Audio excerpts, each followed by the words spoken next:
Quiero que vaya la palabra del Señor en el libro de Gálatas, capítulo 3, versículo 13. Este versículo lo hemos leído ya muchas veces. Hoy vamos a hablar de algo que se llama la ley del amor. Cristo nos redimió de la maldición de la ley. Hecho por nosotros, ¿qué? ¿Hecho por qué? Por nosotros maldición. Porque está escrito: maldito todo el que es colgado en un madero. El Señor nos redimió. O sea, ¿qué quiere decir? El Señor nos rescató de la maldición de la ley. La obra de la cruz nos redimió a nosotros de esa maldición. La palabra redimir significa liberar a alguien de un castigo. Liberar a alguien de un castigo o recuperar algo que se había perdido. Entonces Cristo nos redime, nos compra de vuelta, porque la ley había traído una maldición a nuestra vida. Cuando desobedecimos la ley de Dios como seres humanos, nosotros generamos una maldición sobre la vida de nosotros.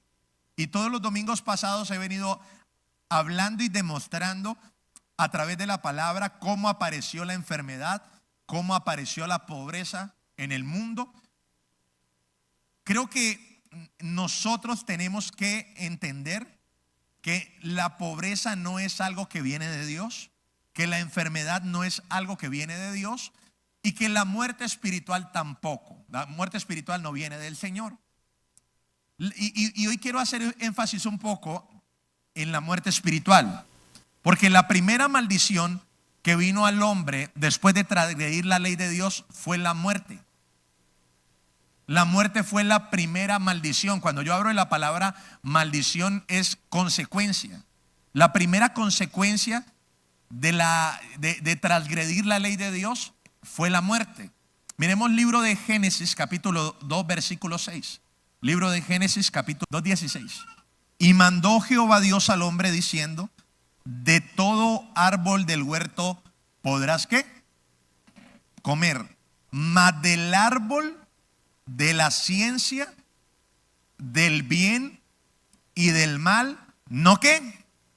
No comerás, porque el día que de él comieres, ciertamente, ¿qué? Ciertamente, ¿qué? Mire, el hombre podía comer de todos los árboles del huerto, de todos es de todos. Pero el Señor le hizo un énfasis y le puso una ley. Del árbol que está en la mitad del huerto, de ese árbol tú no vas a poder comer. Y si tú llegas a comer de ese árbol, hay una consecuencia.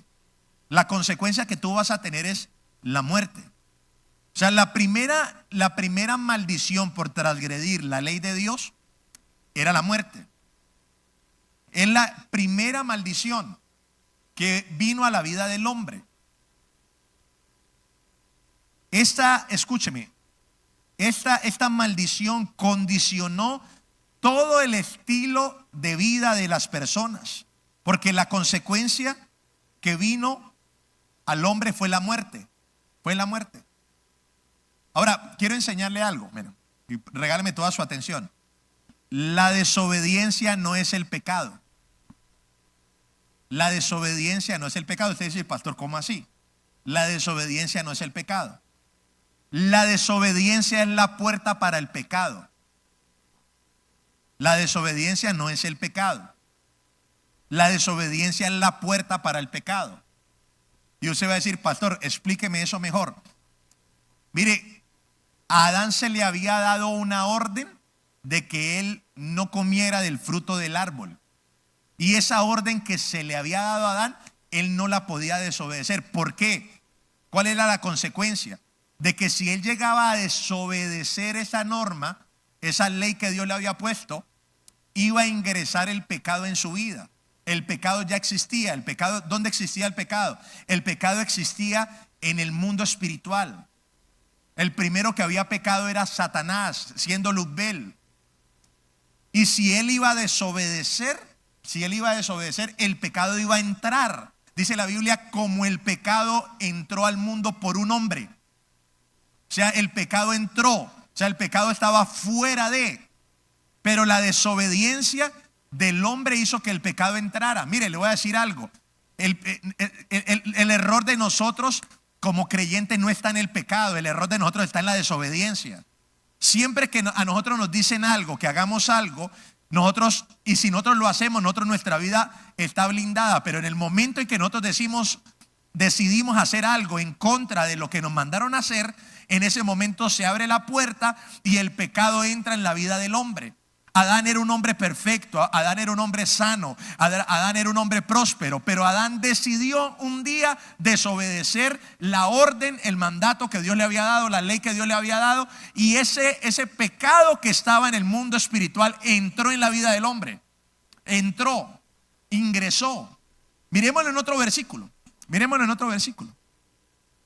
Libro de Génesis capítulo 4 versículo 7.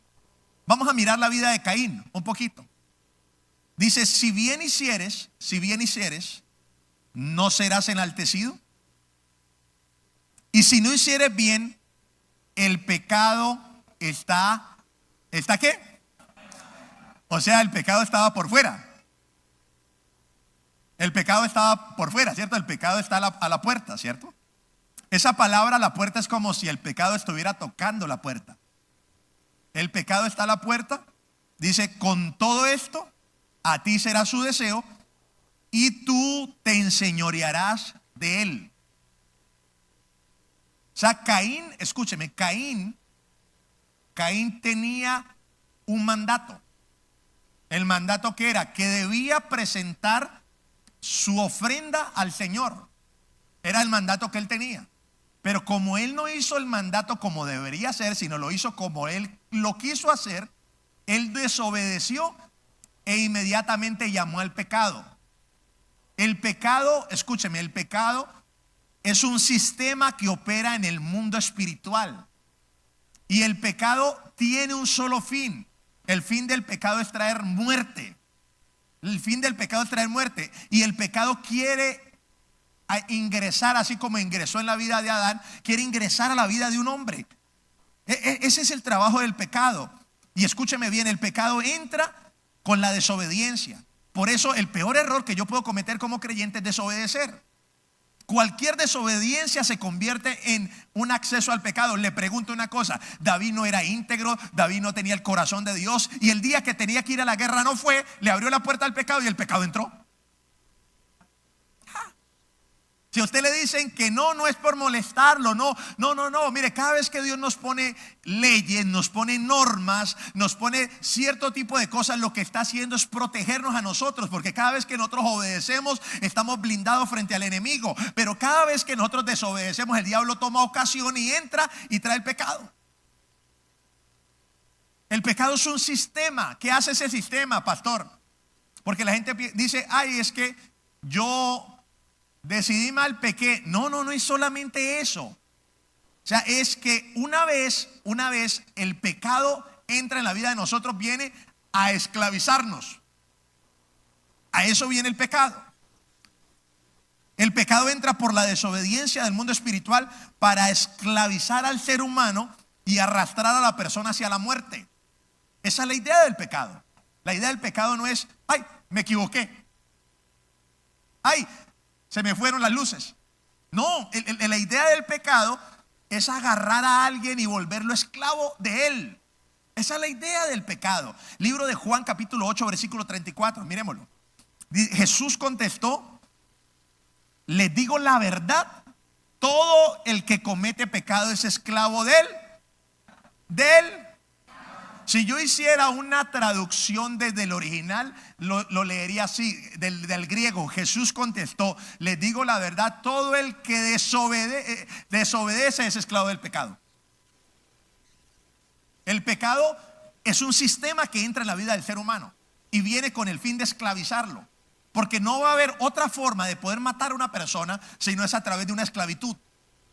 El asunto del pecado no es que el pastor diga no pequen, no hagan esto, no hagan aquello. No. El problema, mire, usted se puede ir de acá y en la tarde estar pecando y al final yo no me voy a dar cuenta, ni yo soy el policía, ni soy la fiscalía espiritual. El asunto es que el pecado quiere esclavizarme, quiere matarme. Y es un sistema que quiere ingresar a la vida del creyente. Quizás cuando nosotros vivíamos en el mundo, el pecado nos controlaba, nos dominaba. De eso voy a hablar ahorita. Pero la idea del pecado es esclavizar a alguien para que él mismo se destruya. El pecado hace de que el hombre mismo se destruya, acabe con su vida. Mire, la liberación no comienza con sacar un demonio. La liberación comienza con destruir el sistema del pecado dentro de la vida de una persona. Escúcheme, ¿qué hago yo expulsando un demonio de una persona cuando la persona sigue con el mismo sistema de pecado? Se tiene que derribar el sistema del pecado en el ser humano. Porque ese sistema lleva a la muerte espiritual. Primera Tesalonicenses capítulo 5 versículo 23. Y el mismo Dios de paz os santifique por completo. Todo vuestro ser, espíritu, alma y ¿qué? Sean guardados irreprensibles para la venida de nuestro Señor Jesucristo. Mire, el hombre por diseño original es un ser espiritual. Dios no hizo un hombre carnal, no. Dios no hizo un hombre almático, no. Dios hizo un hombre espiritual. Y cuando yo le digo espiritual, usted no se imagina un fantasma, no, porque la gente uno dice espiritual y imagina un fantasma, no. El hombre espiritual es un hombre que ama, es un hombre que cree, es un hombre bondadoso, es un hombre manso. Ese es el hombre espiritual. El fruto del espíritu es el hombre espiritual. Amor, paz, paciencia, benignidad, mansedumbre, templanza. Ese es el hombre espiritual. Adán no vivía agarrado con Eva en el jardín del Edén. No. Adán era un hombre espiritual. Él tenía el diseño con el que Dios lo hizo: espíritu, alma y cuerpo. No cuerpo hay alma y espíritu, sino espíritu, alma y cuerpo. Él era un hombre espiritual. Dios lo hizo un hombre espiritual. Y la intención de Dios con usted y conmigo era que fuéramos esos hombres espirituales. Vuelvo y repito, espíritu no es un fantasma como el que usted se imagina y el que veía en las películas. No. Por causa del pecado, ¿cuál era la idea del pecado? La idea del pecado era matar al hombre espiritual. La idea y la intención del pecado era que el hombre espiritual muriera. Por eso que con la muerte del hombre espiritual, los hijos del primer hombre y de la primera mujer, un hermano mató al otro. Porque había muerto el hombre espiritual. Y quedó un hombre en dos esferas: un hombre en el alma y en el cuerpo. Un hombre almático. Un hombre que se guiaba por el pensamiento nada más. Cuando yo le hablo de alma, le hablo de tres cosas: lo que piensas, lo que sientes y lo que decides. Pero el centro del alma del hombre es lo que piensa. Ahora quedó el hombre, escúcheme, ahora el hombre quedó gobernado por la mente. Escúcheme, el hombre ahora queda gobernado por el alma, que es el control que tiene la mente, influenciada por el cuerpo. Ahora el cuerpo es el que influencia mi mente. Cuando el hombre no conoce a Dios, cuando el hombre no ha nacido de nuevo, de eso voy a hablar toda esta mañana. Una clase doctrinal. Un hombre de alma y cuerpo, donde su alma es influenciada en la mente por el cuerpo. La muerte espiritual fue la consecuencia de la desobediencia de Adán. Si usted puede ver el texto bíblico, la Biblia dice que si él comía del fruto de ese árbol, él iba a morir. Pero usted cuando ve a Adán no se murió cuando comió el fruto del árbol, no se murió físicamente, se murió espiritualmente.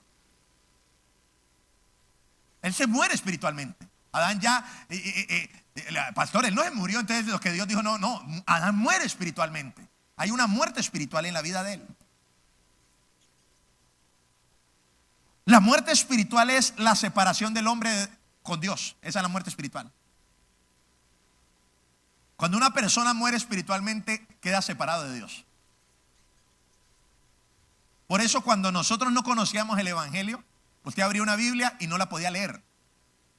Usted leía, ¿y eso qué es? No entiendo nada, porque estaba muerto espiritualmente. Usted podía rezar oraciones que le enseñaban otros, pero usted no podía hablar con Dios, porque había una muerte espiritual. Había una muerte espiritual.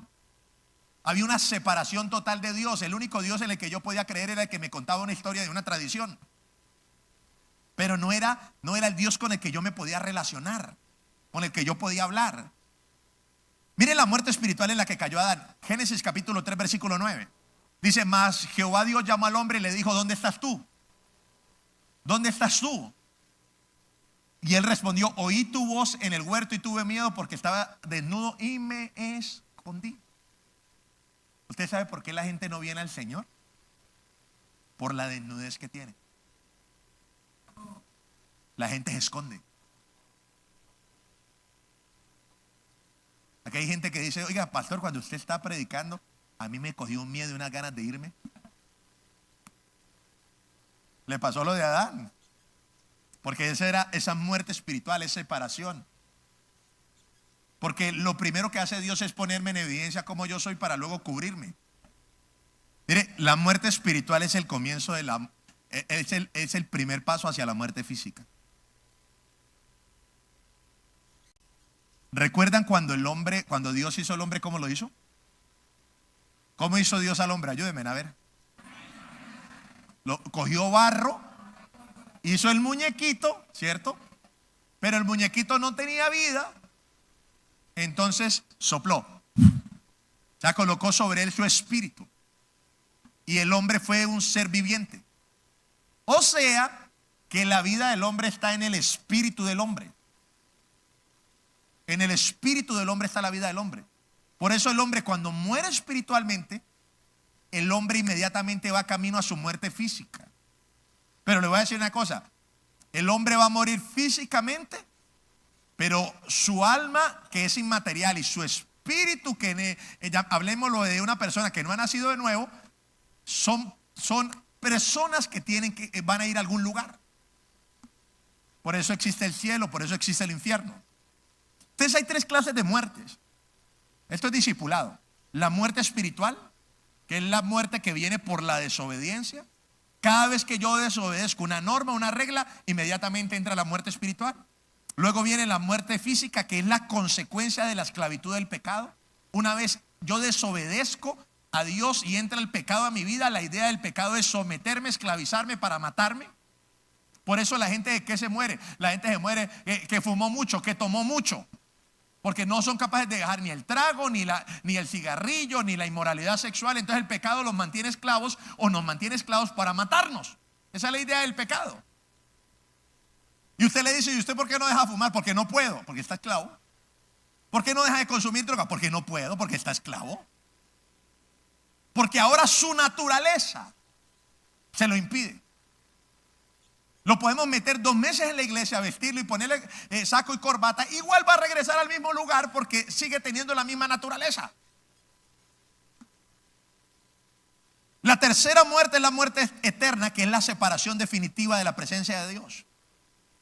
Una vez la persona muere, va para el infierno si no ha nacido de nuevo. Pero aquí todos hemos nacido de nuevo, ¿cierto?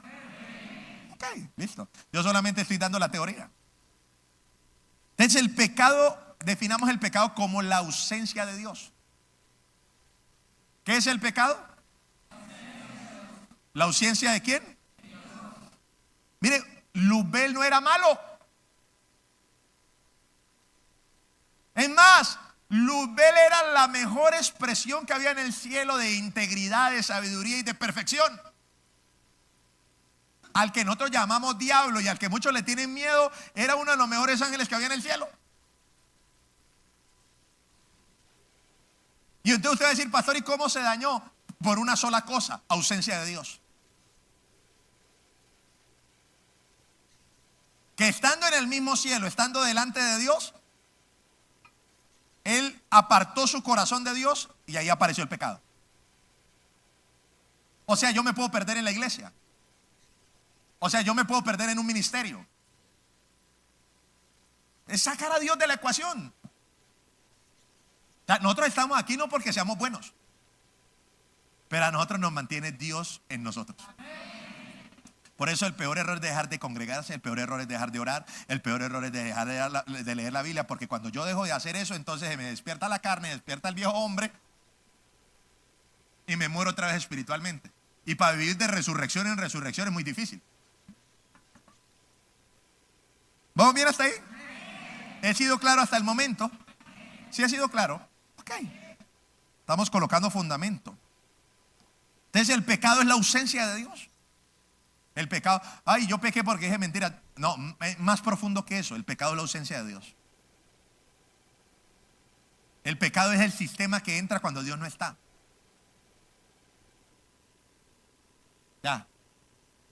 Y el padre del pecado es el diablo. ¿Por qué? Porque fue el primero que pecó. Siempre el padre de alguien es el primero. Abraham fue el primero que creyó y él se volvió el padre de la fe. El diablo fue el primero que pecó y se convirtió en el padre del pecado. Y miren lo que dice Juan capítulo 8, versículo 44. Mírenmelo. Vosotros sois de vuestro padre, ¿quién? ¿Vuestro padre qué? Para los que luchan con la paternidad. Hasta el diablo cree en la paternidad. Y los deseos de vuestro padre queréis hacer. Él ha sido homicida, o sea, ha matado desde el principio y no ha permanecido en la verdad porque no hay verdad en él. Cuando habla mentira, de suyo habla porque es mentiroso y padre ¿de quién? ¿Padre de qué? De toda mentira. O sea, una persona que no ha nacido de nuevo, ¿de quién es hija? Tú lo has dicho, dijo Jesús. Una persona que no ha nacido de nuevo, ¿de quién es hija? Ahí la Biblia lo dice. Mire, cuando el ser humano no ha nacido de nuevo, obedece la voz del diablo. Los deseos de vuestro padre queréis hacer. Él es homicida desde el principio. Él mata a la gente desde el principio. Él mata a la gente desde el principio. Quien no ha nacido de nuevo tiene un padre espiritual y se llama Satanás. ¿Y por qué es su padre espiritual? Porque lo oye, lo escucha. Y al escucharlo él tiene su naturaleza. La naturaleza sin Dios y sin nacer de nuevo es una tendencia reiterativa a vivir en el pecado y a practicar el pecado que me autodestruye. Lo decía yo el día viernes. La gente tan estudiada, 4 doctorados, y repito, yo no estoy en contra del estudio, yo amo el estudio y amo que usted estudie, pero tienen 4 doctorados y no son capaces de dejar el cigarrillo. No son capaces de arreglar su matrimonio. Porque es un problema de naturaleza. Ya no es un problema de que yo hago o no hago, ya es un problema de que la naturaleza se lo impide. La religión no cambia a nadie. Vuelvo y repito, la religión no cambia a nadie. Usted puede convertirse en la religión que usted cree que es más disciplinaria del mundo. Si no hay un cambio de naturaleza, yo sigo siendo el mismo personaje. Solo que disfrazado de corbata, saco y Biblia debajo del hombro. Yo soy cristiano. Y canta coro, yo soy testigo del poder de Dios, pero llega a la casa a ofender a su mujer. Él no es testigo del poder de Dios. Es un problema de naturaleza, ya es un problema de naturaleza. ¿Vamos bien hasta ahí? Sí, sí, vamos bien. Ok, listo. Hoy estoy diciendo, entonces el ser humano cuando no ha nacido de nuevo, obedece a la voz de Satanás. Por eso no se puede salvar por sí mismo. Ningún ser humano sobre la tierra se puede salvar por sí mismo. Por muy bueno que sea, por muchas obras de caridad que haga, no nos podemos salvar por nosotros mismos. No, es imposible. Yo no puedo actuar conforme a la ley de Dios, porque me es imposible. La naturaleza mía no me lo permite, entonces necesito nacer de nuevo.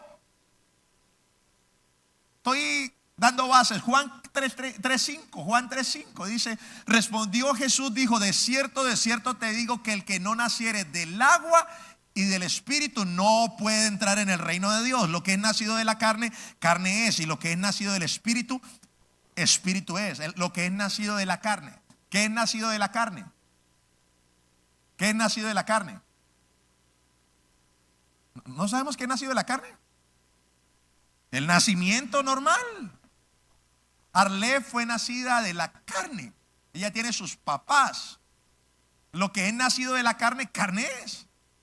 Pero el que es nacido del espíritu, espíritu es. O sea, yo tengo que nacer, o ya nací de la carne, por eso estoy aquí, ¿cierto? Pero tengo que nacer del espíritu. Y yo creo que la gran mayoría de ustedes han nacido del espíritu, quizás algunos no. No estoy diciendo que todos, porque no sé, ¿cierto? Pero el hombre que estaba muerto en sus delitos y pecados y que tenía la naturaleza de Satanás fue renacido en su espíritu. Su espíritu fue resucitado. Acuérdese que al principio le dije que el espíritu del hombre estaba muerto, ¿cierto? El hombre espiritual estaba muerto. Ahora por la obra de Dios ese hombre espiritual resucita. Y ahora queda espíritu, alma y cuerpo. Ahora no quedó dos, ahora queda tres. En su ser queda espíritu, alma y cuerpo. Ahora ha resucitado el hombre espiritual. Y ahora este hombre va a tener un problema, que va a tener dos personajes viviendo dentro de él. El hombre espiritual y el otro hombre que está encompinchado, que está amalgamado en el cuerpo y el alma. Ahora vive dentro de él el hombre carnal y el hombre espiritual. Ahora él tiene un conflicto dentro de él. Quiere buscar a Dios, quiere venir a la iglesia, pero el cuerpo le gana. Las emociones le ganan. Pero ha nacido de nuevo. Ahora es salvo, ahora va al reino de los cielos. Ahora no va a ir al infierno, no, porque él ha nacido de nuevo. Pastor, ¿cómo se da el nuevo nacimiento? Mire, esto es lindo y esto es sencillo, y por eso usted tiene que predicar la palabra del Señor. Porque el nuevo nacimiento se da cuando un hombre común y corriente que está muerto en sus delitos y pecados decide oír la palabra de Dios. Escuchaba a un político, no, a un abogado aquí en el país, no voy a decir nombres, y él decía: yo era ateo. Pero un día se me murió un familiar y fui, me senté y comencé a escuchar que estaban hablando de Dios, y me dispuse a escuchar y comencé a sentir algo diferente, y entonces entendí que lo que Dios puede hacer no lo puede hacer una persona cualquiera. Entonces me puse a estudiar la Biblia, me puse a leerla y me di cuenta que estaba en una guerra espiritual. Y yo, ¿cómo así? No era ateo. Sí me hago entender. O sea, cuando yo dispongo mi oído para escuchar la palabra de Dios, el Espíritu Santo toma la palabra de Dios, y la introduce en mi corazón para que nazca la fe. Yo se lo enseñé. Cuando yo dispongo mi oído a escuchar, así fue que yo nací de nuevo. El día que usted decidió escuchar el mensaje de Cristo, el Espíritu Santo vino y colocó la semilla incorruptible, que es la palabra de Dios, la colocó en su corazón, la colocó en mi corazón, y yo nací de nuevo. Hubo un embarazo espiritual dentro de mí. La palabra eterna de Dios fue colocada en el corazón del hombre, en mi corazón, y mi espíritu resucitó por la palabra de Dios y nació la fe dentro de mí. Por eso yo estoy acá hoy, por eso usted está aquí hoy. Porque un día, por la obra del Espíritu Santo en mi corazón, yo nací de nuevo. Usted no nació por el esfuerzo de un hombre, usted no nació por el esfuerzo de un pastor, usted no nació por la administración profética de un profeta. No, usted nació de nuevo porque el glorioso Espíritu de Dios colocó la gloriosa palabra de Dios dentro de usted y dentro de mí, y nos hizo una nueva criatura. De modo que si alguno está en Cristo, nueva criatura es. Las cosas viejas pasaron, he aquí todas son hechas nuevas. Yo nací de nuevo. Ahora nació ese hombre espiritual nuevamente. Y le voy a decir algo: hoy el hombre no está perdido por lo que hace, sino por lo que es. Es un problema de naturaleza. No le podemos pedir a alguien que haga algo que no puede hacer, porque su naturaleza no se la da.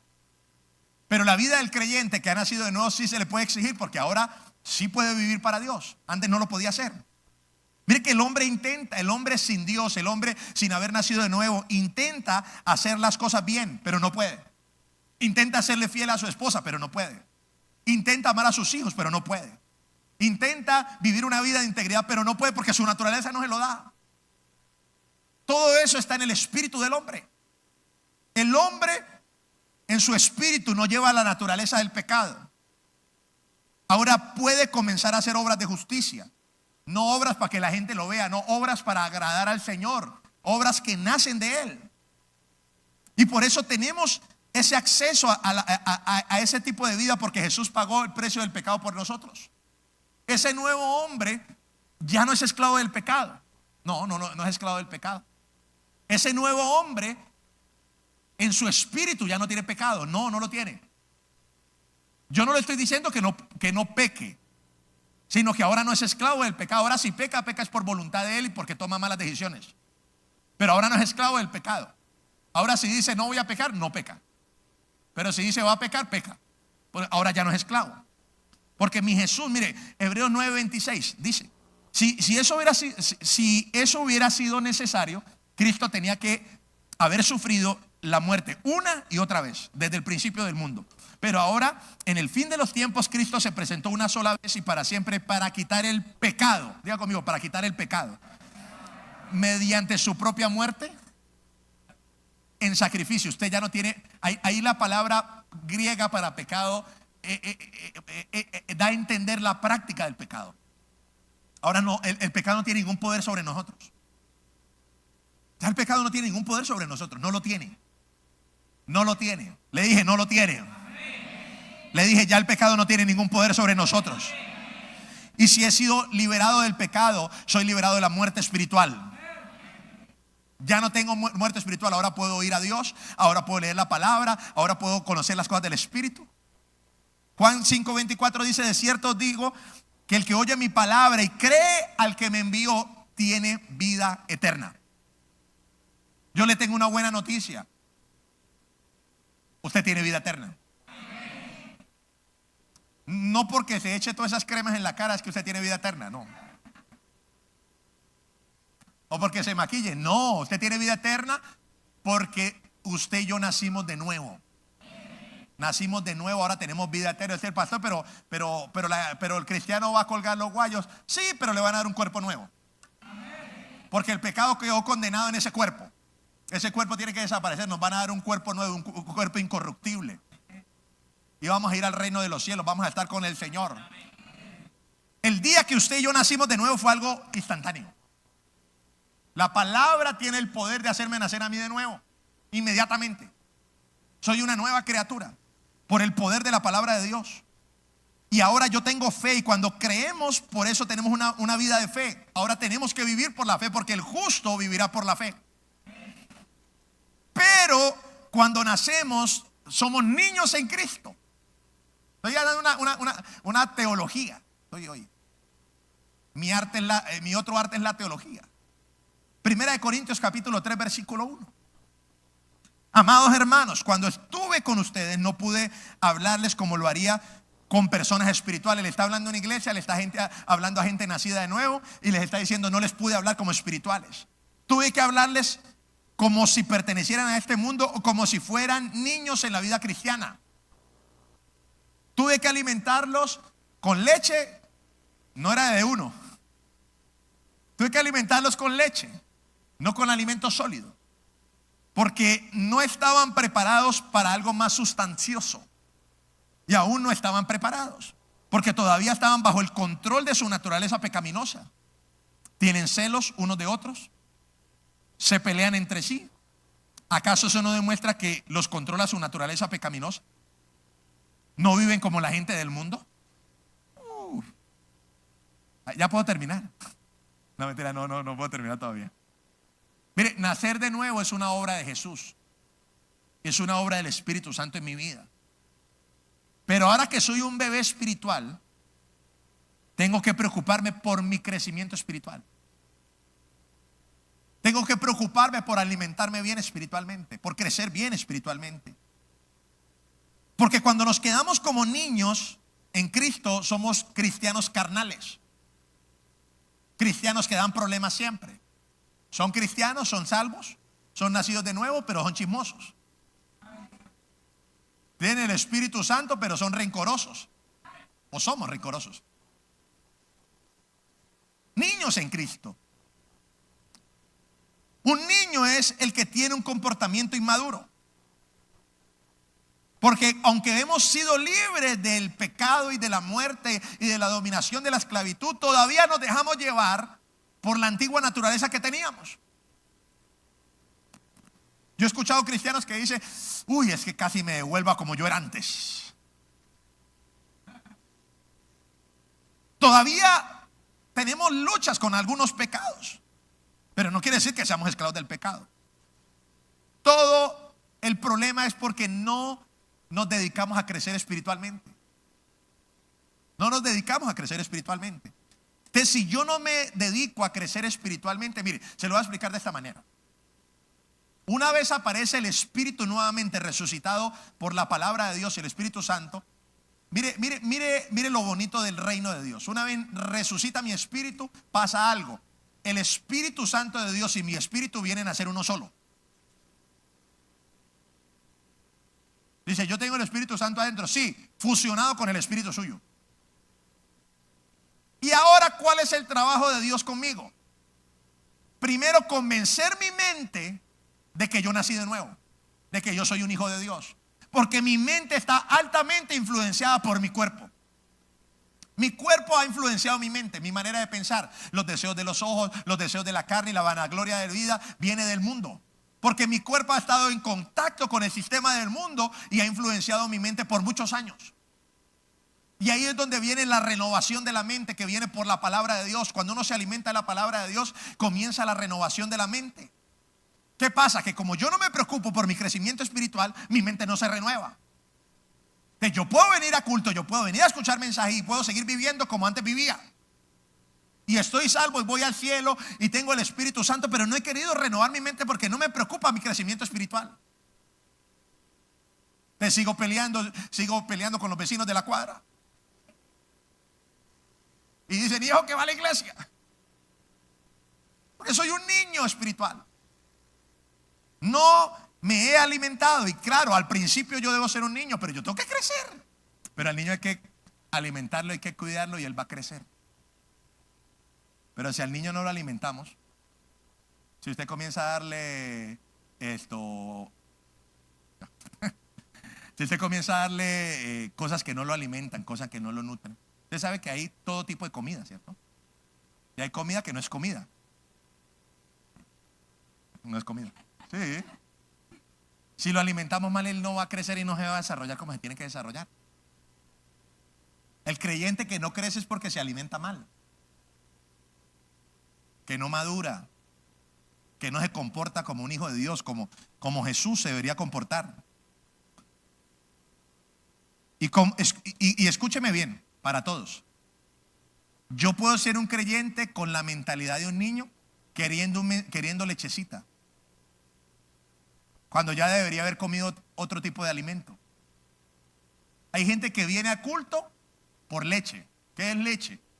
Que me profeticen que yo voy a ser bendecido. Eso es leche. Que oren por mí eso es leche. Que no me llamen la atención, eso es leche. ¿Usted cómo regaña a un bebé? Y ya otra vez la carita ahí loca. Pero cuando el niño está grande, usted le tiene que decir, oiga, usted ya está grande, tienda la cama, lave los platos, ¿cierto? ¿Hay papás acá? Porque ya está grande. Pero hay mucho cristiano que debería estar grande, que se comporta como niño. Sí, porque viven tomando solo lechecita. Diga conmigo, yo voy a crecer espiritualmente. No voy a ser un niño en Cristo, no. Ya debo ser un adulto.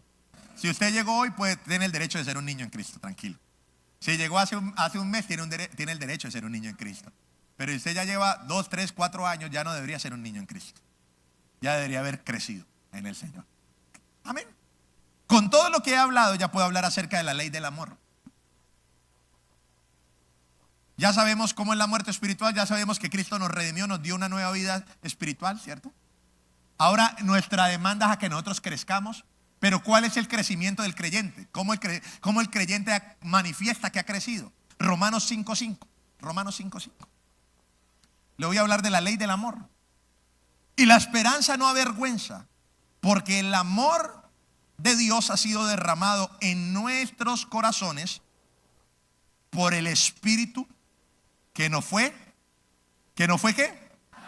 Mire, cuando nacemos de nuevo pasan, aparte de nuestra salvación, pasan dos eventos poderosos en nuestro corazón. Número uno, nace la fe. Número dos, nace el amor. Son los dos eventos más poderosos que pasan en la vida de un nuevo creyente. El creyente que nace de nuevo tiene fe y tiene amor.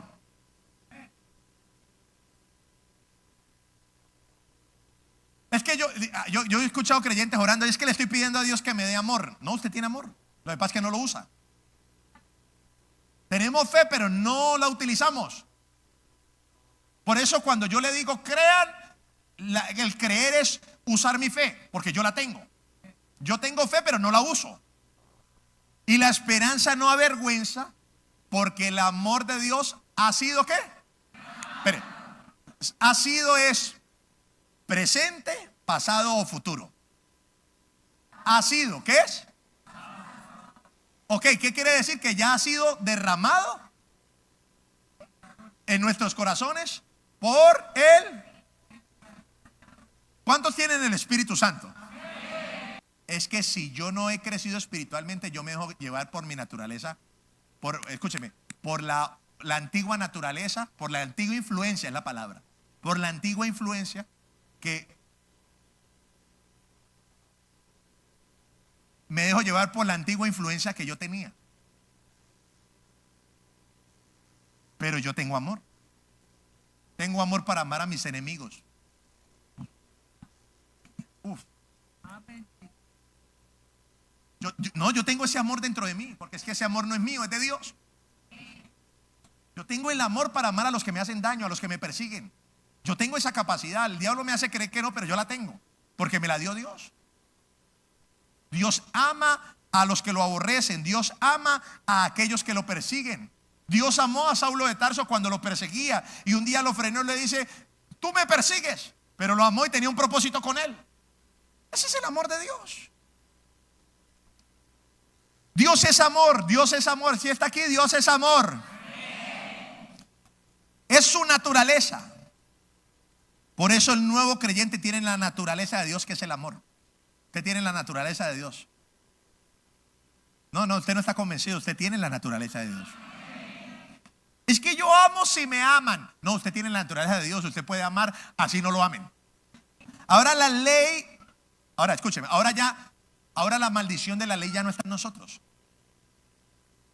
Ahora, escúcheme, ahora no está la maldición, ahora está la ley del Espíritu de vida, la cual me ha librado de la ley del pecado y de la muerte. ¿Cuál es la ley del Espíritu de vida? El Espíritu Santo morando dentro de mí, y la ley funciona de esta manera, amando. Ahora el Espíritu de vida está operando en el creyente. Ahora la ley del amor.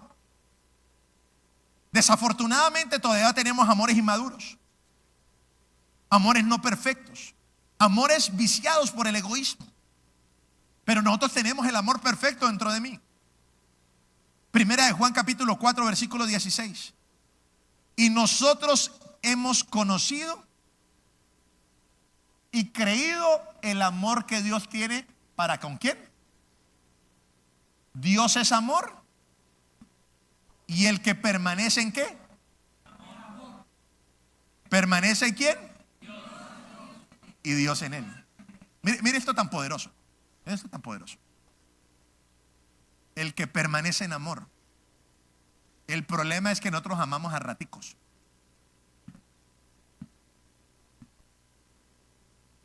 Nosotros amamos a raticos. Pero la Biblia dice que el que permanece en amor, Dios permanece en él. La ley del Espíritu de vida, que es en la ley que estamos ahorita, opera de la siguiente manera. Decidimos vivir en función del amor. El amor hace que nosotros cumplamos la ley de Dios. Porque toda la ley de Dios, ahorita lo vamos a leer, se resume en una cosa: ama a tu prójimo como a ti mismo. Cuando nosotros amamos, cumplimos la ley. ¿Cuál es el problema del creyente de hoy? Si quieren, ¿cuál es el problema del creyente de hoy? Que ha sido redimido de la maldición, de la pobreza, de la enfermedad y de la muerte espiritual. O sea, ¿qué quiere decir? La maldición ha sido retirada Pero la bendición no ha sido puesta porque para poder colocar la bendición hay que vivir en amor.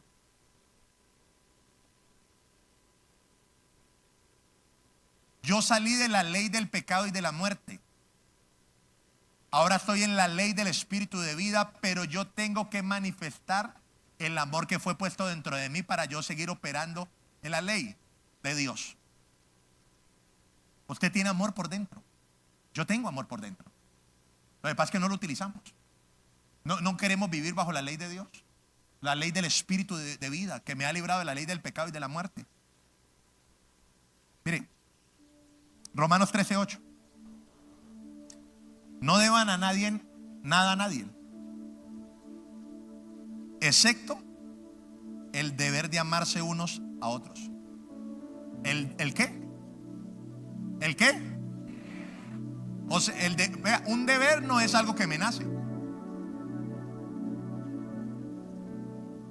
Un deber no es algo que me nace. Es que yo amo si me nace. No le pueden hacer porque usted ya lo tiene adentro. Es un deber. El creyente tiene un deber y es amar. El creyente tiene un deber. El deber de amarse unos a otros. Si aman a su prójimo, cumplen con las exigencias de la ley. Pues los mandamientos dicen esto: no cometas adulterio, no mates, no robes, no codicies. Estos y otros mandamientos semejantes se resumen en uno solo: ama a tu prójimo como a ti mismo. El amor no hace mal a otros. Por eso el amor cumple con las exigencias de la ley de Dios. En el antiguo pacto había una lista de cosas, como las acabamos de leer ahorita, que le decían a usted no. Entonces el hombre iba a vivir esa exigencia de la ley, pero su naturaleza no se lo dejaba. Entonces o terminaba codiciando, o terminaba robando, o terminaba matando, no necesariamente físicamente, sino hablando mal de alguien, o podía matar físicamente, porque su naturaleza se lo impedía, no podía. Cristo vino en forma de carne, vino a obrar para que nosotros pudiéramos resucitar en nuestro espíritu, nacer de nuevo y poder tener una vida espiritual para que vivamos en amor. Ahora yo voy a mirar la ley y yo digo: no mates, no robes, no hurtes, no codicies. Pero venga, eso yo lo puedo cumplir si yo amo a mi prójimo, si yo amo a mi hermano, si yo amo al que es mi enemigo. La ley del espíritu de vida es: tenemos que sacar el amor que está dentro de nosotros para los demás. ¿Queremos cumplir la ley? Vamos a amarnos los unos a los otros. Eso es cumplir la ley. Si comenzamos a operar en amor, no vamos a tener chismes, no vamos a tener divisiones.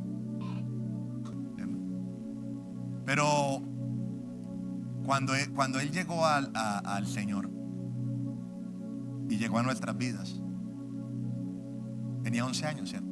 11 años, ¿cierto? Y pues la vida que había llevado por causa de la ley del pecado y de la muerte había pues destruido su vida, literal, a esa corta edad.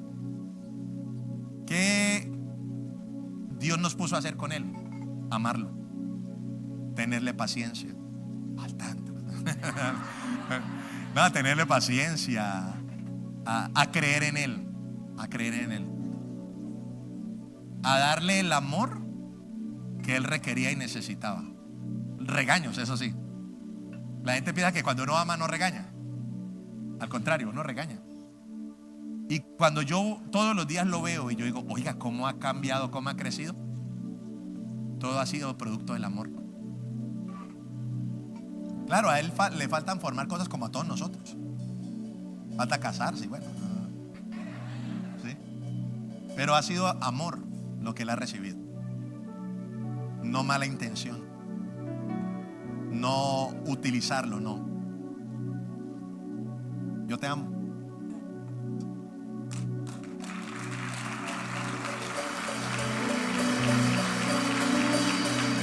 Entonces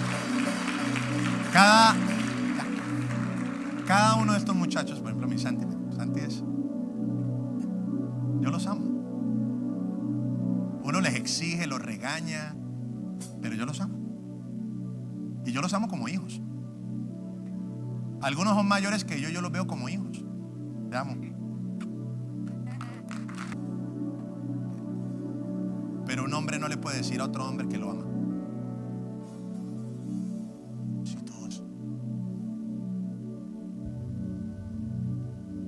Si quizás muchas veces ese hombre nunca escuchó que su papá le dijera que lo amaba.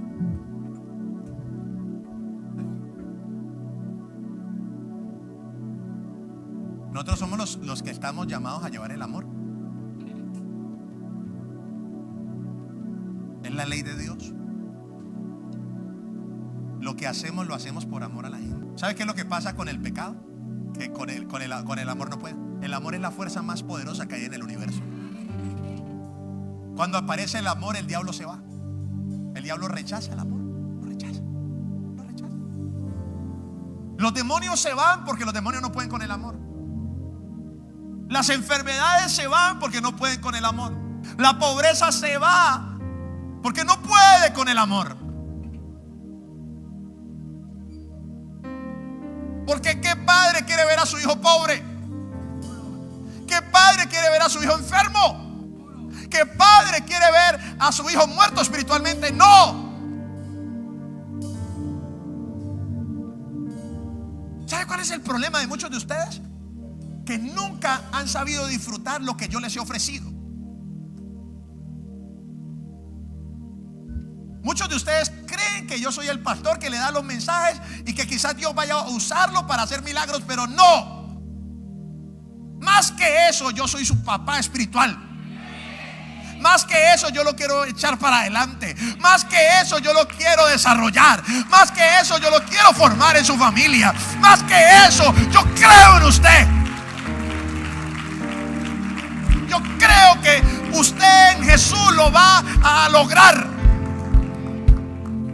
Vamos a cambiar esta ciudad no con amargura, no con religiosidad. Vamos a cambiar esta ciudad con la ley del amor. El amor vence todo. El amor todo lo puede. El amor todo lo espera. El amor no busca lo suyo. El amor no hace nada indebido. El amor de mi Jesús. Ese amor está en nosotros. Ya es hora, iglesia, que saludemos a los hermanos, los abracemos, los bendigamos, que vengamos a la iglesia con otra actitud, no con 3 piedras en la mano. No, yo tengo que venir a la iglesia a amar a mi hermano, y por ahí empieza todo.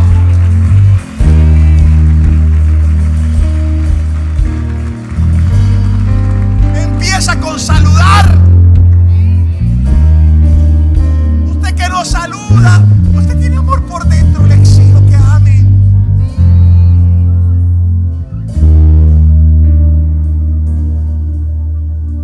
Coja a sus hermanos, hombres con hombres, por favor. Que no salen después del culto los hombres a decirle a las mujeres que las aman.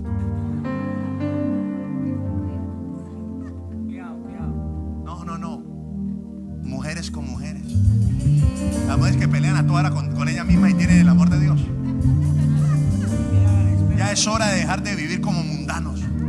De estar peleando con el uno, estar peleando con el otro. Es que yo no me hablo con esa hermana. Ay, Señor, reprenda al diablo.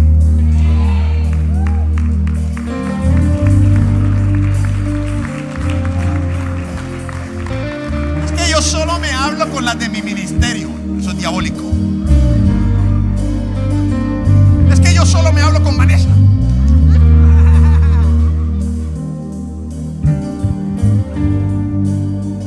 Esto es una familia. Yo quiero que usted entienda eso. Esta casa es una familia. Y su vida me interesa, me importa. Y su vida, y yo voy a hacer lo imposible para que usted sea lo que Dios lo llamó a hacer a usted. Yo a todos los amo igualitos. Para mí no hay ningún preferido en esta iglesia. No me importan los errores que usted haya cometido. No me interesa si usted se ha equivocado 20,000 veces. Yo lo amo de la misma manera. Ese es el evangelio. El evangelio no es una lista de normas. Es que en el Centro Mundial de Gloria nosotros no somos mundanos. En Centro Mundial de Gloria nosotros adoramos proféticamente. En Centro Mundial de Gloria, sí, pero si usted tiene una cara de limón a toda hora que entra a la iglesia, entonces todo lo que hacemos no sirve para nada.